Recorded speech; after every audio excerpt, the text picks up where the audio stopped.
stream in. I actually work out in about an hour. My trainer's here. My wife is working out, and I just finished up an omelet. And I thought, let's start getting some more of these in. As I'm working on freeing up my time, let's just backfill that right in with more stuff, right? Um, so yeah, today I want to talk about email marketing, and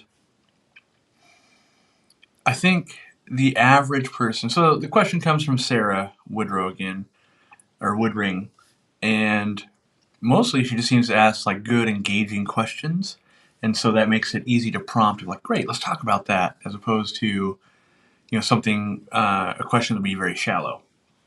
So I'm just getting the chat up here so I can kind of respond real time with you guys in case there's anything we're talking about. All right, my chat is now up. Okay, so what is email marketing? I think that's a good spot to start. Basically, anytime you get an email from a company, there's going to be some email marketing there. Well, should be, right?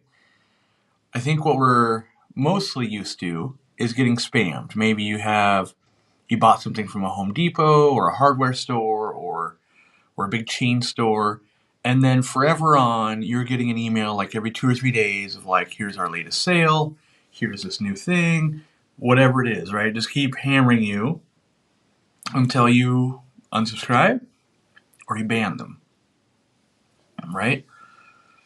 And that is a form of email marketing. But there's also tons of other email marketing that I think most people don't know about. So you get an email, you buy something, right? And you get an email that says, hey, confirmation, here's your tracking number, right? Well, those are actually two different emails, but confirmation that you purchased, right? There's an opportunity to market there. Now, marketing isn't always buy another product. Marketing could be saving customer service time, right? So imagine you buy a product, they send you an email that says we received your order, right? You could market in the way of like, here's what to expect going forward. Here's how long it's going to take. Here's what to do if something goes wrong. Here's our return process, right? We can market all of those things to make sure the customer is aware of what's going to be going on. That's one form of email marketing right there, right? You also run into other email marketing.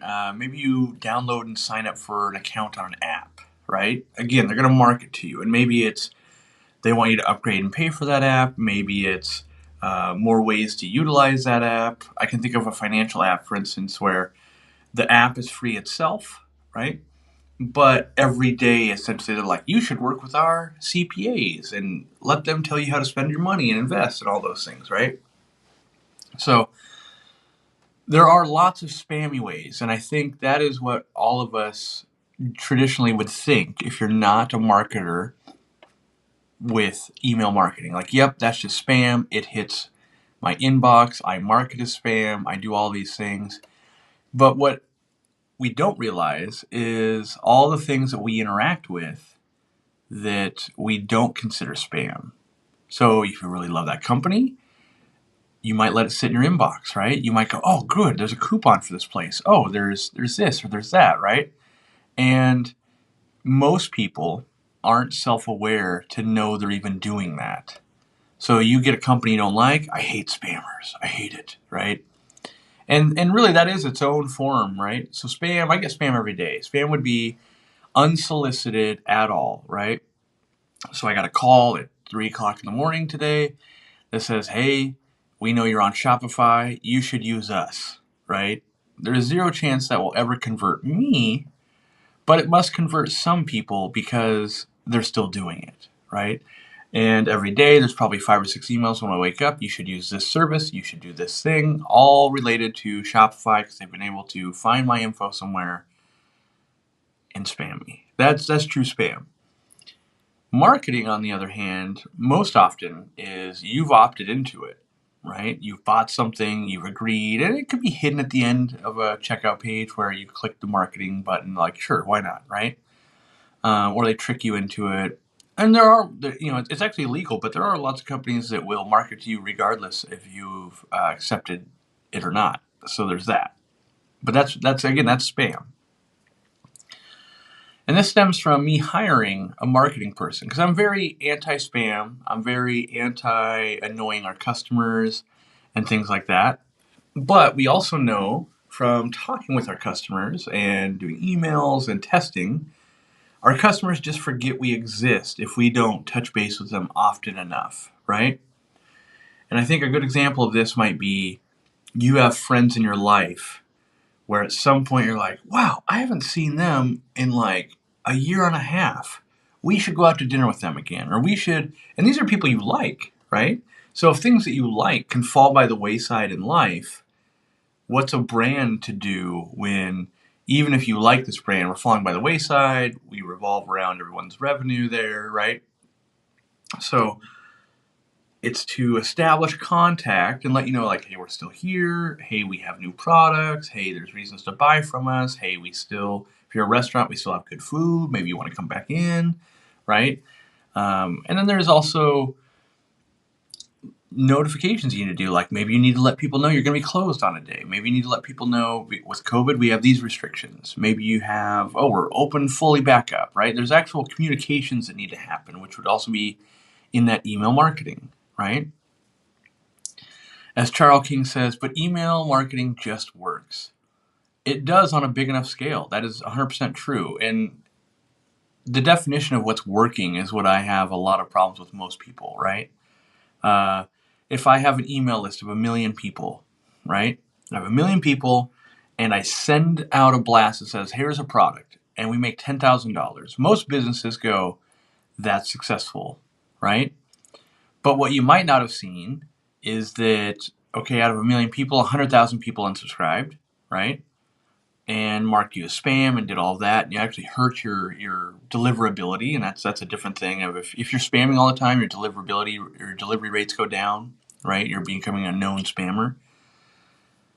But I would say $10,000 out of 1 million addresses is actually a horrible conversion ratio. And that's what I think not enough businesses, call it the big chain stores, don't focus on. They're purely canvass the area, drum up any business they can, and consider that a win. But then you have long-term businesses that want to craft a relationship over years, right? Or months or weeks, right? And that's what we try to focus on. Is very often in our business, we'll have people say, well, I didn't know you guys were going live on a Monday right before you worked out, right? And if I had a good newsletter, not a newsletter, that's the wrong word, a good notification system through email that you guys could easily sign up for, that you said, hey, I want to be notified of live streams, but I never want to be marketed to with Corey selling something, right? You might partake in that. That might be a beneficial thing for you. And over time, as you're a customer, right? Or not even a customer. You're not even a customer at that point. As a consumer, you're consuming content, right? Over time, after a year or two, you might be like, wow, this brand has actually never spammed me. They've never done any of this stuff. And I might say, hey, we're launching a new, like one of the things I'm thinking about is doing like $100 membership, which is crazy. Not a lot of YouTubers ever do something like that. And deliver value where it's one-on-one with business. Now, not one-on-one because I can't scale that. Small groups with me, maybe, right? Or dedicating an hour every day of my life, let's say, to answering comments in the member section, right? And so you could ask me, like, I own a vacuum repair business. I'm running into this. Have you run into anything like this? Like, obviously, I'm not going to go, oh, go source your vacuum parts here. But there's a lot of parts of business that are all the same no matter where you go, right? So maybe I'm going to launch that at some point. I tell people, if you want to get updates on stuff like that, this would be the other thing you would check, right? Now, I'm hiring someone. I'm trying to hire someone. I didn't meet with them. I did we'd done a Loom meeting, right? We talked about that last time. So I shot a 34-minute video for Loom, showed analytics, showed different email templates we have, what we're trying to pull off, all of those things. And then they shot back a 25-minute Loom video. Now, the difference in this, to reaffirm like what we talked about last time, which was using Loom, I was able to pause, find resources, get it all together, and keep that down to 34 minutes, right? I sent that off on like a Friday, I think. I got my response Sunday night at 10:30 p.m. But it came back 24 minutes with the person had written out bullet points they wanted to talk about. They had resources. They had the examples of email campaigns and everything I wanted to see up on the screen, and we moved through it. So in an hour, we probably got through several hours worth of actual dialogue and back and forth and examples and all of that. So it made it pretty useful for my time. So, but still working with that person. And the goal is, like, we're deficient in our business in a lot of ways. We've hired different agencies before. I think this would be 4, right? So we've had me do it. I've tried to have someone in-house, like in our company, do it. I've tried to have 3. Let me make sure that's true. Maybe it's only 2. Maybe like 2.5. 2.5 other agencies try it, and none of them worked out. Some of them were too spammy, right? Some of them just didn't understand our brand, and it didn't make sense at all, right? And they were like a cookie cutter brand of, they like, here's some flows that are going to make you money, and like clearly it didn't, right? Otherwise, I'd still be using them. So I need someone that can understand our brand and understand all the emails that go out. And right now, we send very few, but I'm going to list all the ones we send, and you're going to be like, that's a lot, right? So, for instance, you buy something. No, let's back up. Let's back up even further. You don't know our brand, right? You create an account. Instantly, you get an email that says, confirm that you want to sign up, right? Because you're creating an account, right? And also, like, verify that email is true. So that's one email, right? Now, you place an order, okay? You place the order, you're going to get a confirmation email. We're going to ship it the same day or the next day. You're going to get a shipping email. Then you're going to get an email 1 to 2 days later, right? That's another email saying it's out for delivery. So we're up to 4 emails already, right? And then in about 3 weeks, you're going to get an email that says, hey, would you like to leave a review on a couple of our products? So that'll be 5 emails. Now, the box when you check out is auto check to get marketing. So during that 3-week span, you may have gotten up to 3 newsletters from us. So that's actually 8. Now, the first 5, though, aren't really spammy. Those are like, everyone has to basically do those to do commerce, because people get angry if you never send them a tracking email. They get angry if they place an order and they don't get a confirmation. Did it go through? Right? They get angry if they don't know if it shipped yet. Right? So those aren't really spammy. And no matter what you do, kind of have to exist for laws and other things. But then we have the 3 that could be, those 3 could be considered as spam. Hey, I didn't want those, or they weren't good, or whatever, right? Oh, and the review one could be considered spam as well. So 4 out of 5, right? That's what we do kind of currently. And then we also have, if you don't purchase from us, right? We have, you didn't check out.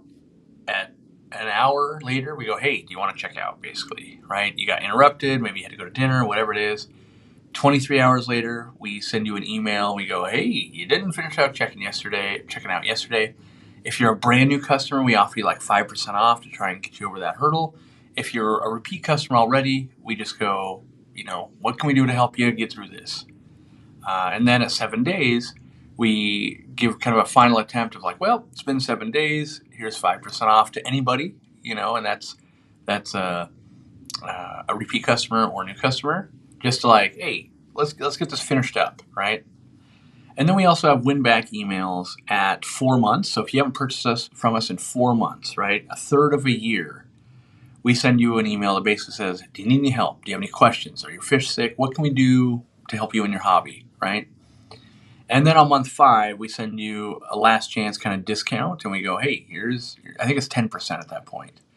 Would you like to purchase from us again? If not, we pretty much purge you from our list and move on. So that seems real spammy when you say it all in that, but it might be 10 emails over the course of half of a year, right? And so where contrast, right? I'm signed up for, and I do watch email flows, so I actually watch some of the email flows instead of just marking with spam.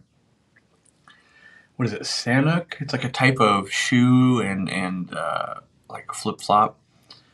They send an email every 2 to 3 days since I first bought from them months ago, and I'm impressed at how they can keep like making new emails that aren't just 100% the same thing. It's kind of impressive. Like, this is another level of spam. It's kind of cool. I'm not enjoying it, but I respect. I'm like, wow, that's hard to come up with that much, right? And I don't want to be that company. That company is spam you until you buy. Here's a different discount. Here's a different way. Here's this. Here, get a free gift. Here, get that discount. Get the buy two get one free. Whatever it takes. And there are so many businesses based on that. And that I actually think there's going to be this horrible like die off of so many businesses when like Facebook marketing and Google ads and that kind of stuff comes tumbling down, um, for real. Oh no, I just gotta let me check something real quick.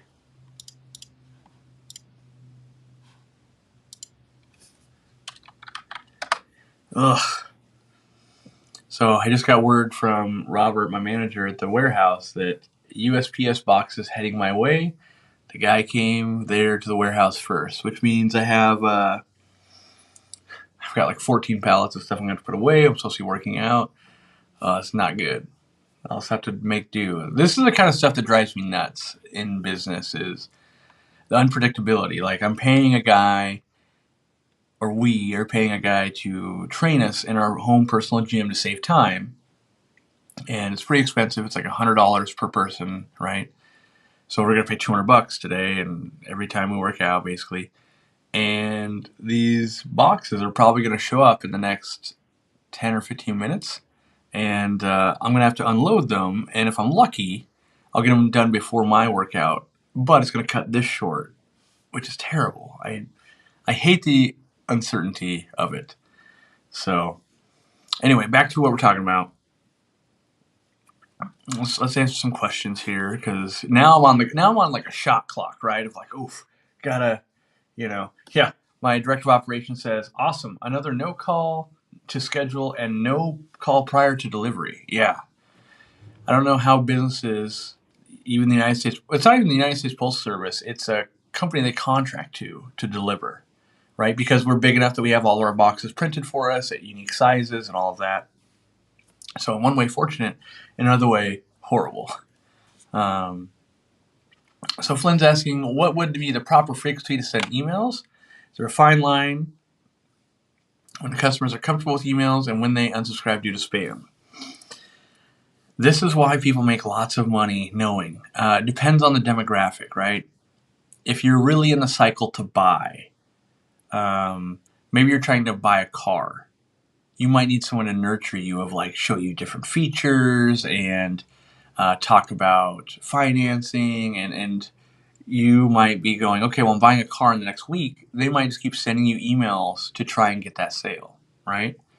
But then there's things like our brand. Even if we don't get the sale, you go and you buy your product from someone else, we have years to, um, basically convert you. Stuff, yeah, 15 pallets, I guess. And so I tend to err on the side of less emails the better. One, it's hard to create meaningful emails.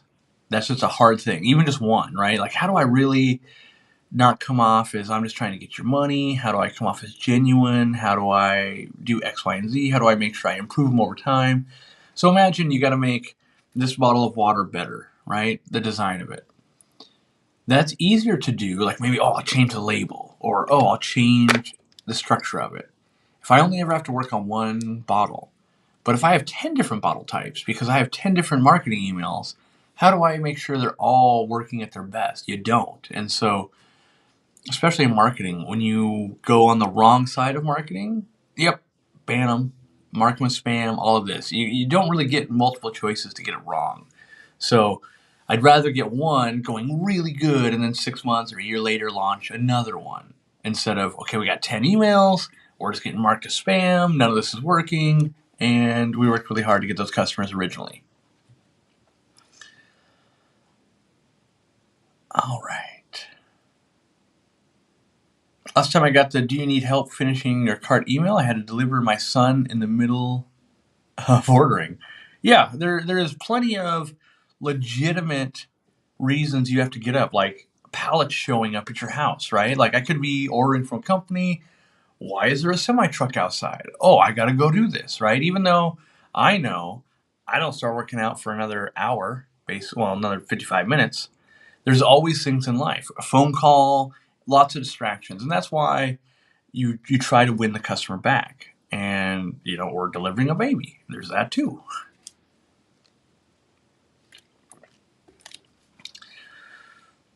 Oh, this is a good point. I don't even check emails at this point. I only keep up with my business email. Yep. And marketers are already on top of that. That's why lots of SMS text messages. And if you've ever seen it, like notifications on your desktop computer, right? You go to a website, it pops up at the top. Do you want to receive notifications? And you go, oh, hell no, I don't. But every once in a while, you click the wrong thing, or your grandma clicks yes to everything, or whatever that's going to look like. So there's really no way to escape. Well, there are ways to escape it, but just know that every time the consumer evolves, so will the marketing, right? And imagine that the entire world goes, we will never open an email, we'll never open a text message again, we'll never have an alert on our computer. Marketers go, great, we're just going to send 10,000 pieces of paper to your house every day. Like, they're not gonna stop. That's the difference. So, especially if there's results, and the reality is there's results. We all in this chat go like, well, I would never be taken advantage of with a Siberian prince that's going to give me $1 million, right? And yet we see the stories happening. It happens. It doesn't have to happen that often, but even something so obvious is still happening. So imagine much better crafted marketing with much lower barrier to entry of like, you already shop here. How about you buy some more, right? It's kind of not going away, and so in my opinion, it's best to find a good way to utilize that and not get yourself labeled as a spammer and all of that as a company, so that when there is a big shift, right? So I haven't adopted text messaging kind of at all unless people opt in and they want it for like a live stream, because I personally consider it crazy invasive of, I would never want to be woken up by one. I don't want to get a message in the middle of me filming. Part of marketing though is also testing it. What if I'm the only guy? What if 15 out of the 100 people in here feel that way, but 85 of the others buy and they spend $1,000 each? Like, sometimes you got to go, well, it clearly works. So give me 1 second. I'm going to open my window so I can see when this truck shows up, because I'll have to like skedaddle out of here as fast as possible. So 1 second.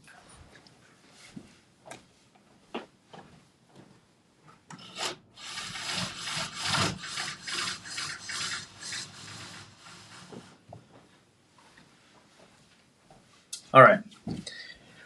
So windows open or shades open, and I'll get to move pallets in the freezing cold because it's like 35 or 40 degrees in shorts and a t-shirt. Are you going to turn unloading boxes into a workout? The problem is they'll be on the back of a semi-truck and we'll have to use a forklift to do it. At least it's not raining right now. There's always a silver lining. Hey, it's not raining. That's not so bad. So yeah, anyway, so what does good marketing look like, by the way? Good marketing would be complementary products, right? So all the time in our business, someone will place an order, and then a day or two later, they'll either place another order or reach out and go, hey, have you shipped that yet? I really need this also. And so some of that might be on the confirmation, right? It says, hey, you bought this. I'm trying to think of if I have complementary products on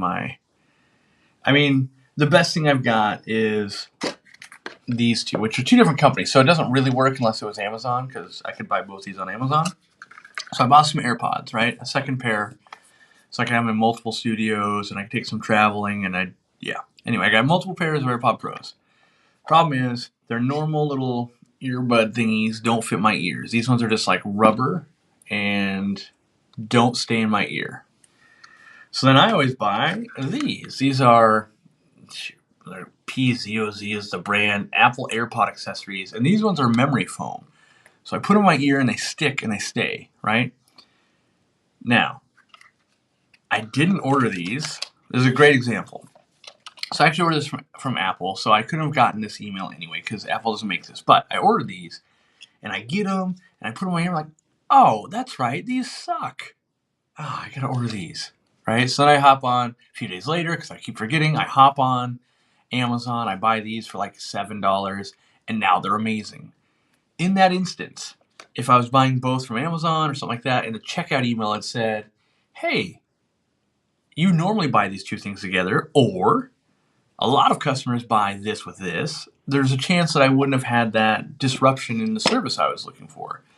And so that's some of the smarter ways of marketing, and there's algorithms that can do that and all of that. But basically trying to if your option or not option, if your motivation is to honestly try and help the customer, usually goes a lot further.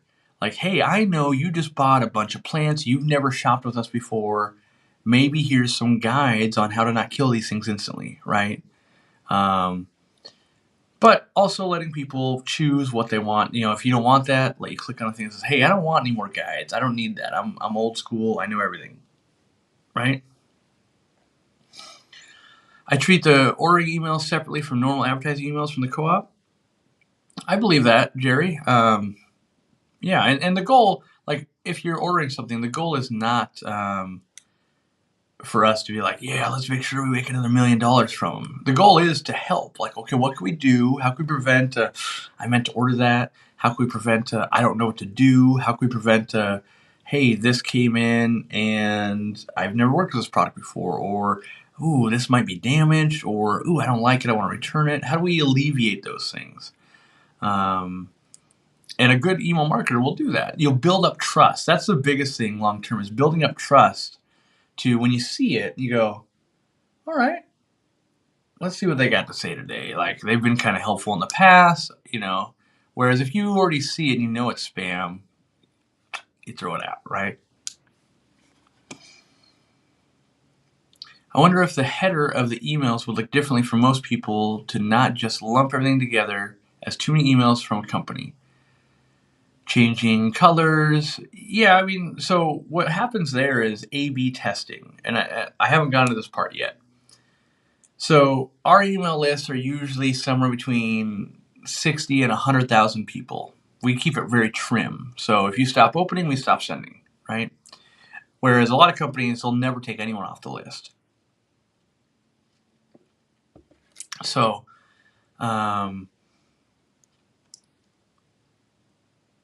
they'll have these bloated lists with like, oh, I have 600,000 people. And to me, if I have a list with 600,000 people, but only 5,000 people are opening it, that's no more useful than having a list with 60,000 people with 10,000. In fact, it's less, right? Less useful. But when you have these big numbers, you can start doing A/B tests. You go, okay, I have 60,000 people. Let's send this header with this color to 30,000 people. Let's send this header with this color to 30,000 people. How often did they open it?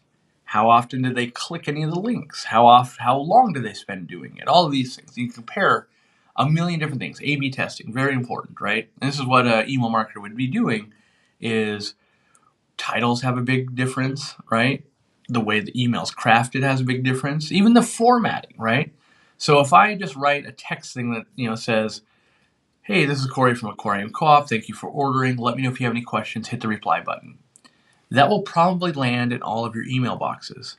Whereas if I have a video and I have graphics and I use the words like check out today for a discount, all of these kind of trigger things, it's much more likely in like a Gmail account to show up in promotions and not actually in your email. So you're looking at all these different deliverability things. You're looking at what will a human do once they actually get it. So the first step is, can I get it in their inbox? The next step is, once it's there, is anyone utilizing it? Then after that, okay, what parts are they utilizing? Craft that, make that better, move it up, move it down, change the wording. Then after that, okay, they're reading our blog, but are they ever buying anything? Like, we have thousands of people that read our blog every week. that have never purchased from us ever, and we can see in their account they live in the United States, which leads us to believe, okay, well, what are they? This person's been years. Do they own an aquarium? I wonder. I wonder if they own an aquarium. Oh, it's reconnected. I don't know why it lost connection, but do they own an aquarium? Do they, you know, are they thinking about it? Where in the journey are they? How can we appeal to them? And so you do a lot of segmenting of customers, right? And so you might get to people that have been subscribed to our newsletters and stuff like that for over a year, have never made a purchase, live inside of Washington, and you can start running, you can just email them and go, hey, how come you haven't purchased? And they go, oh, my husband does all the buying. We buy on his account. This, I just like it so I can read it at work. Makes perfect sense. But as we learn more, we can go, okay, let's make sure we're not, wasting and spamming people and things like that. And that's where, I believe a true good email marketing campaign takes years to craft, because the person that's setting it up really has to learn about your customers and, what gets interrupted in their life, how often do they buy, even just purchase frequency, right? Like something like a bed, for instance, right? You probably don't get spammed too often by a mattress place. And it's because they know by the time they get your info, right? Because you purchased, I'm going to go buy a bed. Odds are you're not going to buy a bed for at least 5 more years, right? At the bare minimum. I mean, you might buy them for a spare bedroom, or maybe a family member, or something like that. But the reality is people aren't frequent purchasers of beds, so you don't get spammed a lot about that. Now, if you were looking on their website, right? You were looking on the website and you made an account, you signed up, and you requested more info. A lot of us probably seen that before, where it's like, want to find the perfect sleep number or whatever, gimmick they're doing. And you go, yeah, I would love to find the perfect sleep number. And like, you get all the way to the end of the thing where you're like, you put in your height, your weight, your spouse's height and weight. Do you like firm? Do you like soft? Do you like king? Do you like queen? Do you like full? Right? What was your last bed? What kind of money you looking to spend? And at the end, it's like, put your email in so that we can tell you the answer, right? That is a funnel for that email, and then they're going to spam the crap out of you. Like, hey, here's $200 off of Sealy, here's $100 off another brand. Buy this, get 2 pillows, buy this and this and this, and the box spring, and get a free pillowcase.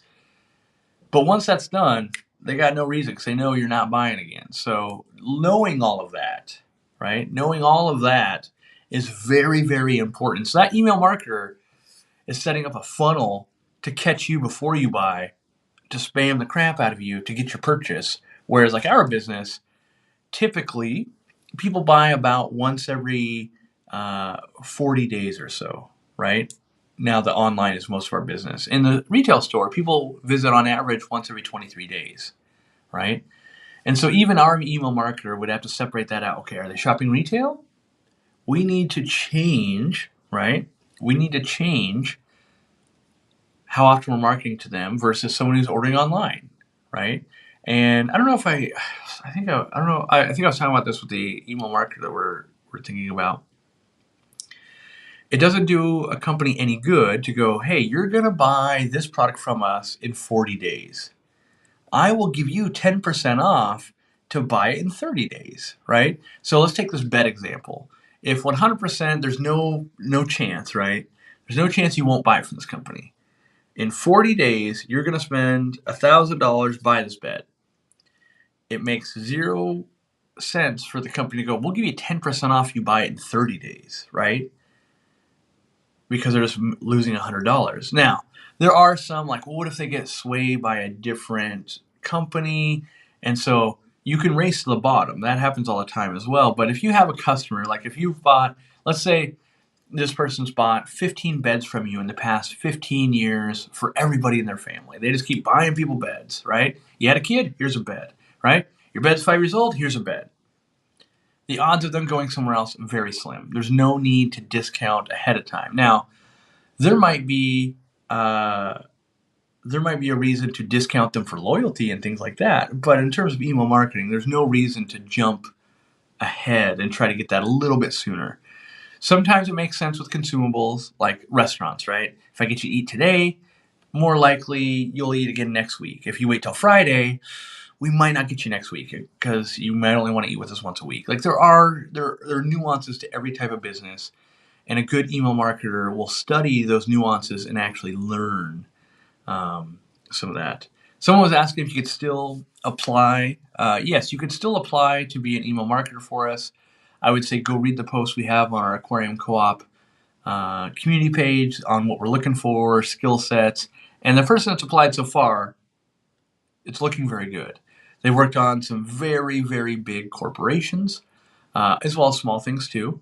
And, I'm hoping it'll be a great fit. That being said, as I told this person, I can never know. I can never know if it's going to be a good fit until we start working together. So I did add so it reminds you of a yurt up here. Yeah, it's an octagon or whatever. And I did add, I haven't used it yet, but I did add my my hammock.